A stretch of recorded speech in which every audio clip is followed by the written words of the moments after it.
இதன் மூலம் ரூபாயினுடைய மதிப்பு டாலருக்கு எதிராக கிடுகிடுன்னு உயரும். 56 ரூபாய்க்கு இருந்த டாலரை 96 ரூபாய்க்கு போயிட்டு டாலருக்கு எதிராக இந்திய மதிப்பு. கச்சா எண்ணெய் விலை அதிகரிப்பு பெரிய பிரச்சனையாக சவாலாக இருக்கு. இதன் தட்டுப்பாட்டால் அதன் விலை அதிகரிக்க அதன் தாக்கம் இந்தியாவுடைய பொருளாதாரத்திற்கு பெரும் சுமையாக அமைந்திருக்கிறது. இப்போ மறுபடியும் போர் ஆரம்பிச்சிட்டு நமக்கு ஒரு ஸ்கீம் அறிவிக்க போகிறாங்க. அது இந்த அறிவிப்புன்னு ஒரு வாரத்தில் வரும். இந்தியாவில் இருக்கக்கூடிய எல்லாருடைய நகையும் அதில் அடகு வைங்க.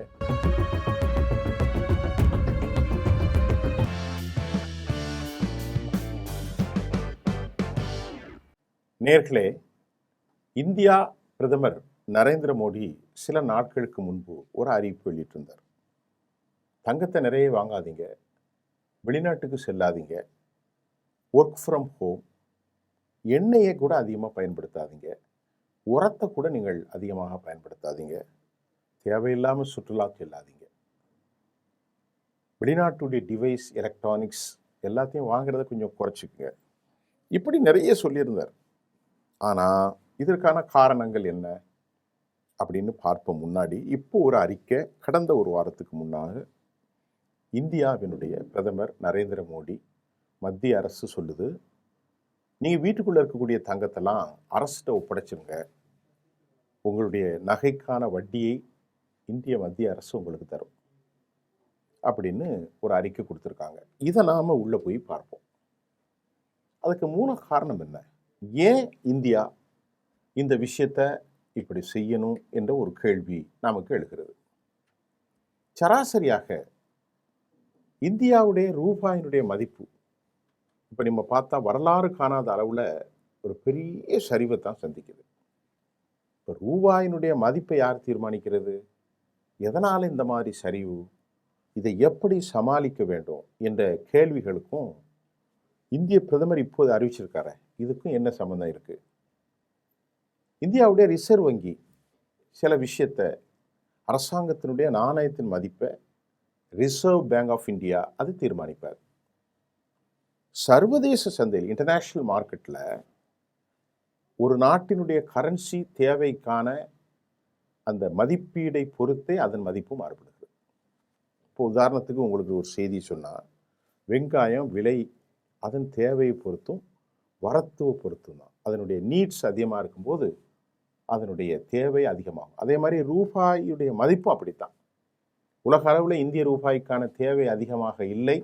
அதனால் இந்திய ரூபாயின் மதிப்பு அமெரிக்க டாலருக்கு எதிராக 97 ரூபாய் ஆகிவிட்டது. கொஞ்சம் புரியுதா உங்களுக்கு? நம்ம அமெரிக்காவில் 55 ரூபா கொடுத்து 10 வருஷத்துக்கு வாங்கின ஒரு சாமானை இப்போ நாம் 97 ரூபா கொடுத்து வாங்குகிறோம். இப்போ ஒரு விஷயம் என்னன்னாங்க, மற்ற நாடுகளின் நாணயங்களோடு ஒப்பிடுவதன் வழியாகத்தான் இந்திய ரூபாயினுடைய மதிப்பு நிர்ணயிக்கப்படுகிறது. இப்போ அமெரிக்க டாலருக்கு நான் 97 ரூபா 96 ரூபா இந்த மே மாதம், ஜூலையில் போன மாதம், அதுக்கு முன்னாடி கடந்த வருஷம் இதே வருஷம் 85 ரூபா இருந்துச்சு. இப்போ எவ்வளோ வந்திருக்கு? அதே ரூபா இன்னைக்கு 96 ரூபா. அதாவது இது இந்தியாவினுடைய பணவீக்கத்தை பொறுத்தது. இன்ஃப்ளேஷன், அதாவது ஒரு குறிப்பிட்ட அளவு ரூபாய்க்கு என்னென்ன வாங்க முடிகிறது என்பதை சார்ந்தது. புரிஞ்சுக்கொள்ளுங்க. இதில் 2 விஷயம் இருக்குங்க.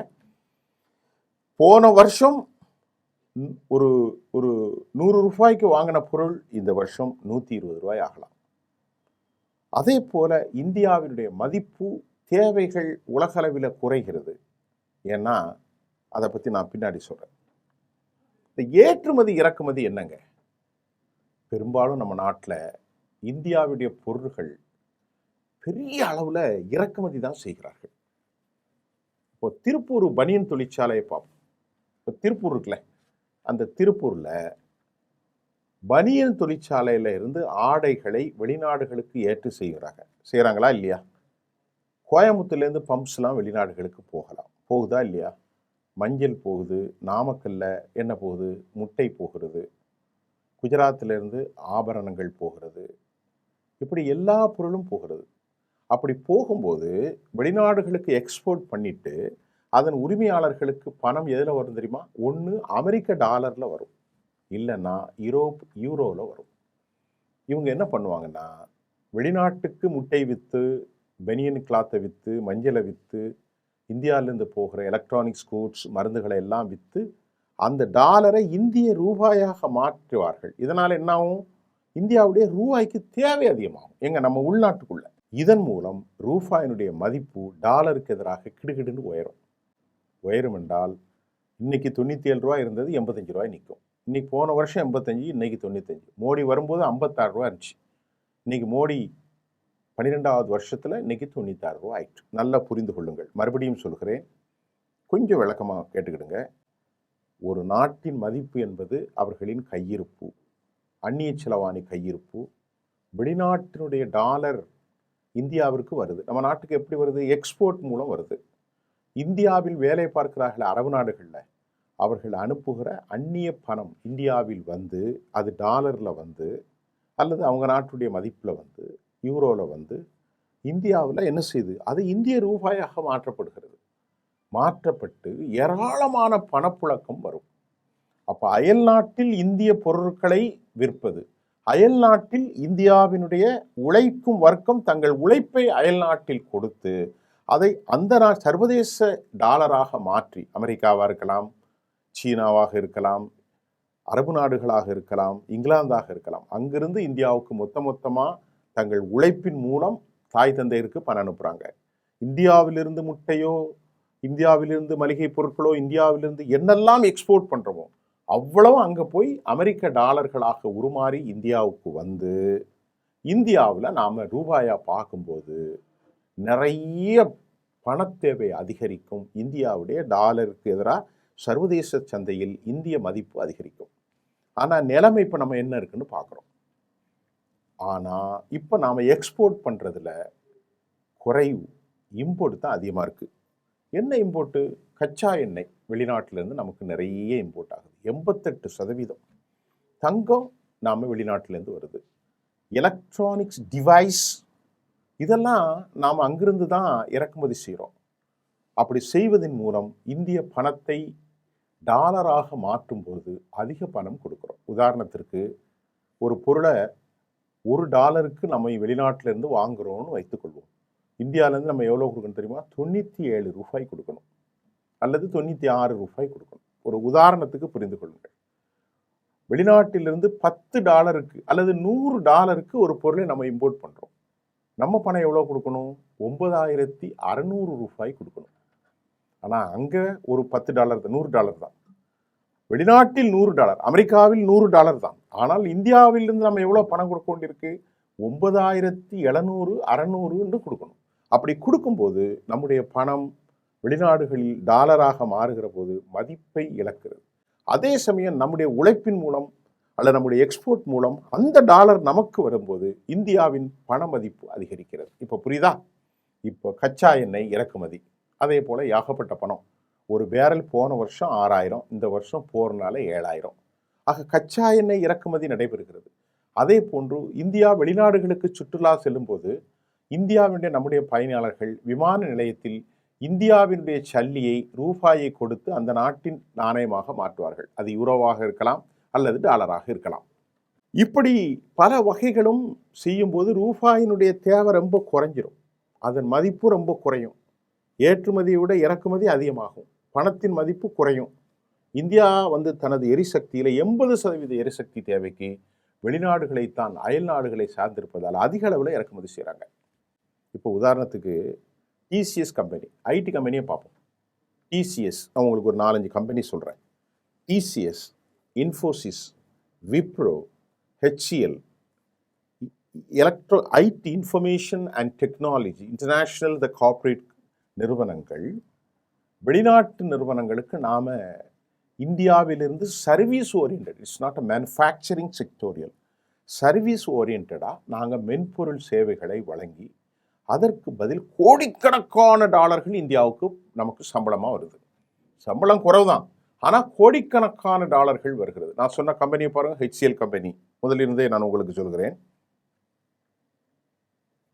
இப்போது இந்திய ஐடி கம்பெனியில் மறுபடியும் சொல்கிறேன், TCS, Infosys, Wipro, HCL IT நிறுவனங்கள் இவங்க அனுப்பக்கூடிய சம்பளம் நம்முடைய சர்வீஸுக்கு வருகிற பல கோடி டாலர் இந்தியாவில் கோடி. மும்பை, கோவை, சென்னை, பெங்களூர், புனே, நாக்பூர் இப்படி எல்லா இடங்களிலும்.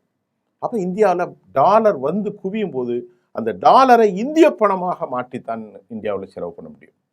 அது நமக்கு பெரிய விஷயம். அதே மாதிரி கோடிக்கணக்கான பணம் அரபு நாடுகளில் இருந்து வருகிறது. கேரளாவில் கொச்சி, தமிழ்நாடு, தெலுங்கானா, கர்நாடகா. ஆகவே இந்திய பணம் தேவைக்கிறது. அந்த டாலரை மாற்றி இந்திய பணத்தை கொடுக்குறோம். வெளிநாட்டில் இம்போர்ட் பண்ணும்போது நம்ம பணத்தை கொடுத்து டாலரை வாங்கும்போது நம்ம பணத்தின் மதிப்பு குறையுது. அப்போ என்ன செய்யணும்? ஒரு நாட்டின் வளர்ச்சிக்கு அந்த நாடு எக்ஸ்போர்ட்டை, உள்நாட்டு உற்பத்தியை அதிகரிக்கணும். சீனா எப்படி விழுந்துட்டு, இப்போ ஒரு உதாரணத்துக்கு சொல்கிறேன். இந்தியாவினுடைய மென்பொருள் துறை, மென்பொருள்னா உங்களுக்கு தெரியும், ஆப் அது இது மென்பொருள் தான் நிறைய தெரியுமே. இதுக்கு உலக அளவில் ஒரு பெரிய எதிர்பார்ப்பு இருக்குங்க. இன்டர்நேஷ்னல் கார்ப்பரேட் நிறுவனங்கள், முதலீட்டாளர்கள் இதனால் இந்தியாவில் பெரிய முதலீடு செய்ய ஆர்வம் காட்டுகிறார்கள். இப்படி இந்தியாவுக்குள் வருகிற அமெரிக்க டாலர்கள் இங்குள்ள ஊழியர்களுக்கு மறுபடியும் தான் சம்பளமாக வழங்கப்படும் போது சர்வதேச சந்தையில் தான் நமக்கு டாலரை கொடுத்துட்டு இந்திய ரூபாயை அவர்கள் வாங்குவதால் ரூபாய்க்கான தேவை அதிகரிக்கிறது என்பதை மறுபடியும் நான் உங்களுக்கு சொல்கிறேன். இதுதான் ஐடி நிறுவனங்கள் மூலம் இந்தியாவுக்கு வரும் டாலர்கள் அந்நிய செலவாணி இருப்பை பலப்படுத்துகிறது. அதே மாதிரி நான் சொன்னதுதான், வளைகுடா நாடுகள்லையும் நம்முடைய இந்திய தொழிலாளர்கள் இதை தான் செய்கிறாங்க. இந்த நாணய வரத்து இது ஒரு செக்டோரியல், இதோடு நிற்காது. அதே போன்று நாங்கள் ஏற்றுமதி செய்ய வேண்டும். இப்போ நான் 2 துறை சொல்லியிருக்கேன். இப்போ இன்ஃபோசிஸ், விப்ரோவை தாண்டி அரபு நாடுகள்லேருந்து வருது. இதோடு நிற்கக்கூடாதுல்ல. நம்ம நாட்டில் இருக்கக்கூடிய நம் நாட்டு பொருட்கள், முருங்கைக்காயை ஏற்றுமதி பண்ணுறோம், எலுமிச்சம்பழத்தை ஏற்றுமதி பண்ணுறோம், நெல்லை ஏற்றுமதி பண்ணுறோம், நம் நாட்டில் இருக்கக்கூடிய அரிய பொருட்களை ஏற்றுமதி பண்ணுறோம்.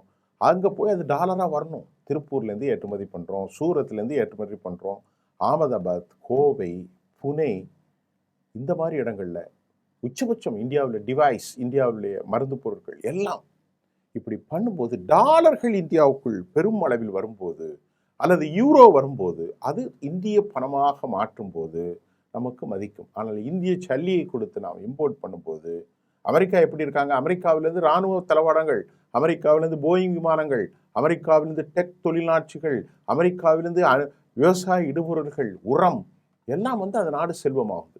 சீனா மேனுஃபேக்சரிங் ஒரு சின்ன பொருளை கூட சீனாலேருந்து குண்டூசிலேருந்து பின்னு வரைக்கும். அப்போ நம்ம நாட்டில் அதிக எக்ஸ்போர்ட் நடக்கணும். இந்த 12 வருஷமாக பெருசாக ஒன்றும் நடக்கலை. அதைத்தான் இப்போது நான் சொல்லலை, நடக்கலைங்கிறது. இந்த 12 வருஷமாக 56 ரூபாய்க்கு இருந்த டாலரை 96 ரூபாய்க்கு போயிட்டு, டாலருக்கு எதிராக இந்திய மதிப்பு இன்னும் அது 100 ரூபாய்க்கு மேலே போயிருக்கும். அது எப்படி நிறுத்துறாங்கன்னா நம்ம கையில் இருக்கக்கூடிய பாண்டை விற்று அவங்க நிறுத்துறதை நாம் பார்க்குறோம். இதற்கு இடையில் அந்நிய நேரடி முதலீடானது நீண்ட கால திட்டங்களின் அடிப்படையில் தொழிற்சாலைகள், வணிகங்களில் செய்யப்படும் முதலீடாக இருப்பதால் அவற்றின் ஆயுட்காலம் அதிகம். இன்டர்நேஷ்னல் லெவலில் எஃப்டிஐ, இப்போது இந்தியாவில் இருக்கக்கூடிய ஷேர் பத்திரங்கள் செய்யப்படுவது அந்நிய தொகுப்பு முதலீடு, ஃபாரின் போர்ட்போலியோ இன்வெஸ்ட்மெண்ட் என்று சொல்கிறோம். இது நிலையற்றது, ஊகங்களின் அடிப்படையில் இயக்கக்கூடியது. இது உடனே எடுத்துருவாங்க. இந்த முதலீட்டாளர்கள் விரைவான லாபத்தை எதிர்பார்த்து நம்ம நாட்டுக்கு வருவாங்க. இப்போ நம்ம நாட்டுக்குள்ளே ஐடி இன்ஃபர்மேஷன் நல்லா இருக்குது, ஆனால் ஏஐ தொழில்நுட்பம் இல்லை. கொஞ்ச நாள் போட்டு ஷேர் எடுத்துருவாங்க.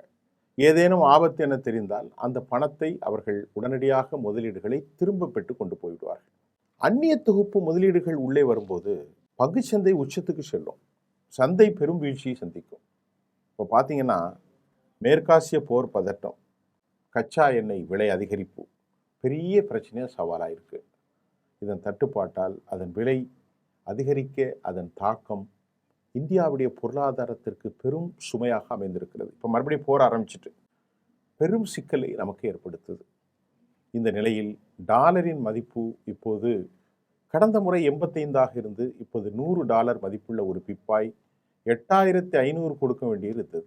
இப்போ அதை 1000 ரூபாய் கூட்டி $100 ஒரு பீப்பாயை 9600 கொடுக்க வேண்டியிருக்கு.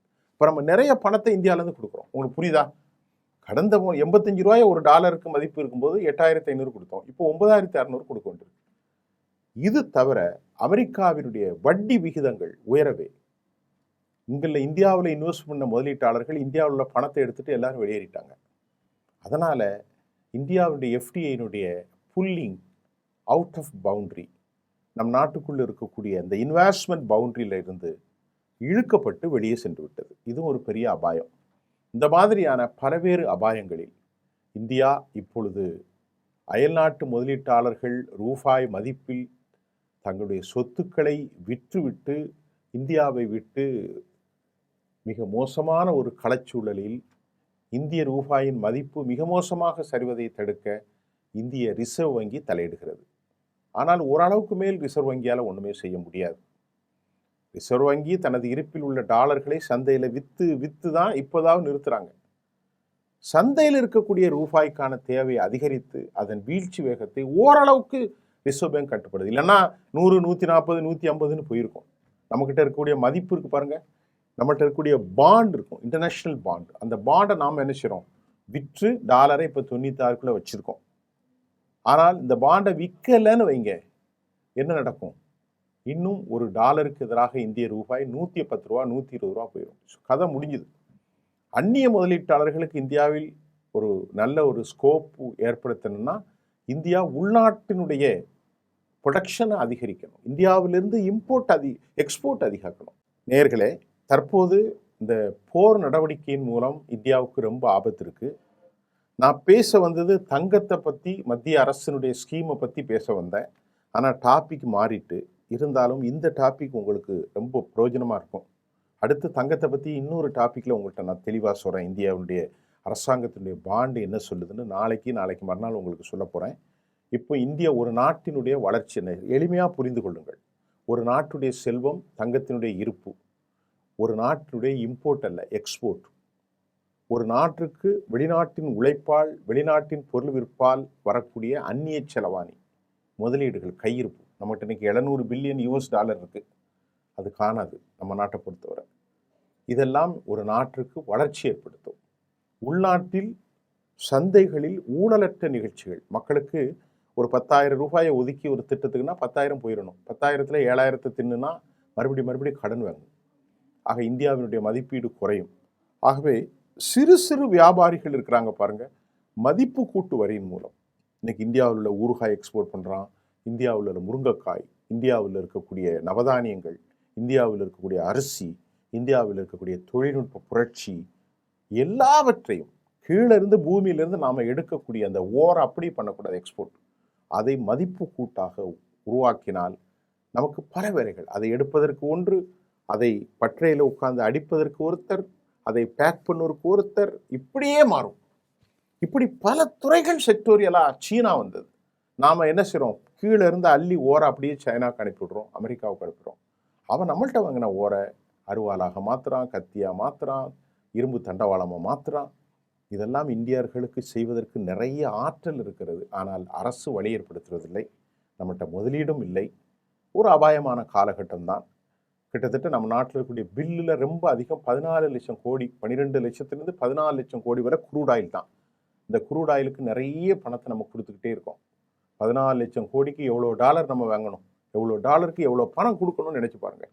அவ்வளவு பணமும் கொடுக்கும்போது நம்ம நாடு ரொம்ப அபாயகரத்தில் இருக்குது. அதான் மோடி சொன்னார். இப்போ இவ்வளோ சிக்கலில் இருக்குங்கிறத இப்போ சொல்கிறேன். இதற்காக இந்திய அரசாங்கம் நமக்கு ஒரு ஸ்கீம் அறிவிக்க போகிறாங்க. அது அந்த அறிவிப்புன்னு ஒரு வாரத்தில் வரும். இந்தியாவில் இருக்கக்கூடிய எல்லாருடைய நகையும் அதில் அடகு வைங்க. அரசாங்கம் அதற்கு உங்களுக்கு பாண்டு கொடுத்து வட்டி தரப்போவதாக அறிவித்திருக்கிறது. அது குறித்து நான் அடுத்த செய்தியில் இதனுடைய தொடர்ச்சியாக உங்களுக்கு தருகிறேன். நன்றி.